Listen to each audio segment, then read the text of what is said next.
વ્રતની વાર્તા। સુવર્ણપુર નગરીમાં અભયસે નામે એક ઘણો જ ગર્વિષ્ઠ રાજા રાજ કરતો હતો।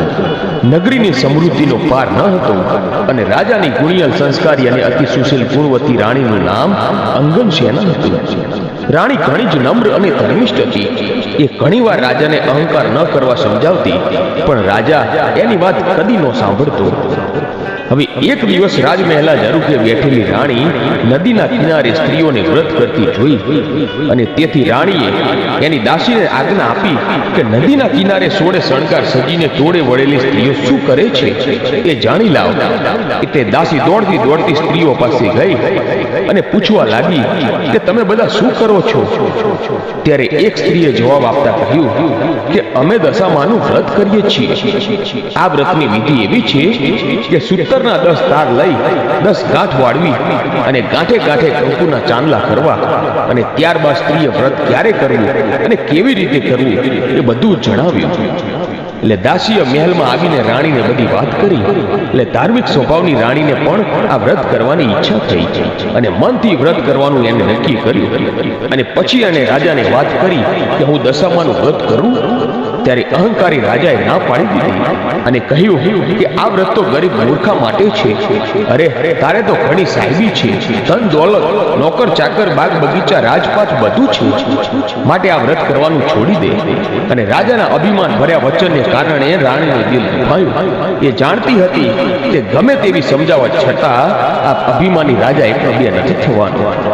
એટલે રાજાએ અહંકાર, ગર્વ અને અભિમાનમાં ચકનાચૂર થઈને દશામાના વ્રતનું અપમાન કર્યું અને તેથી દશામાના ક્રોધનો પાર ન રહ્યો અને માએ રાજાના સપનામાં આવીને એક જ શબ્દ કહ્યું કે હું પડું છું। અને પછી બીજે દિવસે પડોશી રાજા લશ્કર સાથે ચડાઈ કરવા આવ્યો અને આવા અણધાર્યા હુમલાથી રાજા અભયસિંહ ગભરાયો અને જીવ બચાવવા માટે રાણી અને બંને કુંવરોને લઈને જંગલના રસ્તે ભાગ્યો। અને રાણી અંગનસેના મનમાં સમજે છે કે પોતાના પતિએ કરેલા દશામાના વ્રતના અપમાનથી જ આ દશા પ્રાપ્ત થઈ છે। અને પછી તો ઘોર જંગલમાં રાજા રાણી ઉઘાડા પગે ચાલ્યા જાય છે। પગમાં કાંટા વાગે છે, દુઃખ અને થાકનો પાર નથી। અને એવામાં કુંવરોને તરસ લાગી અને એટલામાં એક વાવ આવી અને રાજા પાણી લેવા વાવમાં ઉતર્યો અને ત્યાં જ દશામાએ અદૃશ્ય રહીને બંને કુંવરોને વાવમાં ખેંચી લીધા। એટલે કુંવરોને અદૃશ્ય થઈ ગયેલા જોઈ રાજા રાણી વિલાપ કરવા લાગ્યા અને રાજા પણ મનમાં સમજી ગયો કે નક્કી દશામાનો કોપ લાગે છે અને એ રાજા રાણીને આશ્વાસન આપતા સમજાવે છે કે જેણે આપ્યા એને લઈ લીધા, હવે એ જ પાછા આપશે। આમ રુદન કરતી રાણીને સમજાવતો રાજા આગળ ચાલ્યો અને થાકના લીધે બંનેના પગ ઘસડાય છે।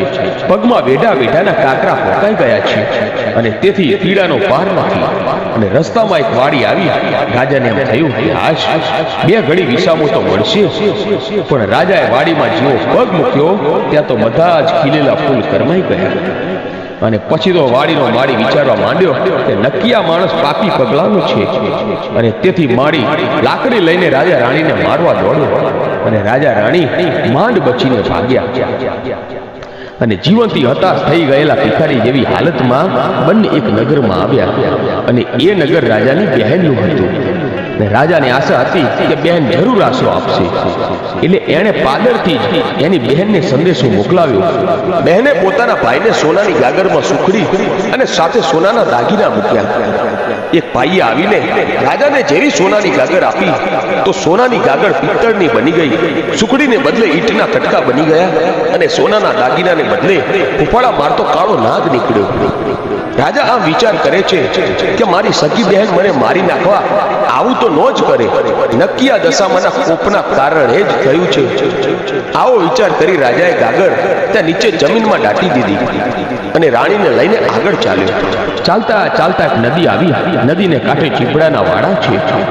રાજા બે હાથ જોડીને એ વાડાના માલિકને કગરવા લાગ્યો કે ભાઈ 7 દિવસના ભૂખ્યા છે, દયા કરીને એક ચીપડું આપો। હવે ખેડૂતને દયા આવી અને એને એક ચીપડું આપ્યું। રાજાએ એમ વિચાર્યું કે આગળ જઈને થોડોક આરામ કરી અને પછી ચીપડું ખાઈશું। હવે આ બાજુ બન્યું કે એ નગરના રાજાનો કુંવર 2 દિવસ પહેલા રિસાઈને ભાગી ગયો હતો અને સિપાહીઓ કુંવરની શોધમાં નીકળ્યા હતા અને દશામાના કોપના કારણે રાજાના હાથમાં જે ચીપડું હતું એ કુંવરનું માથું બની ગયું અને આ માથા ઉપર નજર પડતા સિપાહીઓએ દોડીને રાજા અભયસેનને પકડી લીધો અને દોરડાથી બાંધીને લાતો મારતા નગરમાં લઈ ગયા અને નગરના રાજાને બધી વાત કરી. રાજાએ પોતાના કુંવરની હત્યા બદલ અભયસેનને કાળી કોટડીનો હુકમ આપી બંદીખાનામાં નાખી દીધો અને રાજા વકરવાતો કેદ થયો. તેથી રાણી અંગસેના ઉપર દુઃખોનો પહાડ તૂટી પડ્યો. એ રોજ જંગલમાં લાકડા કાપવા જતી અને એનો પારો વેચી જે પૈસા મળે એમાંથી પોતાના પેટનો ખાડો પૂરતી. આમ દિવસો ઉપર દિવસો પસાર થવા લાગ્યા. અષાઢ મહિનો આવ્યો. અંગસેનાએ અષાઢ મહિનાની અમાસી એટલે કે દિવાસાના દિવસે દશામાનું વ્રત શરૂ કર્યું. દશામાના વ્રતના 10 દિવસ નકોડા ઉપવાસ કર્યા અને દશામાની ભક્તિ કરી. પછી રાણી અંગસેનાની અપાર ભક્તિ જોઈ દશામાનો કોપ શમી ગયો. માએ રાણીને આશીર્વાદ આપતા કહ્યું, કાલે તારો પતિ પાછો મળી જશે. અને પછી એ જ રાત્રે દશામાએ એ નગરના રાજાને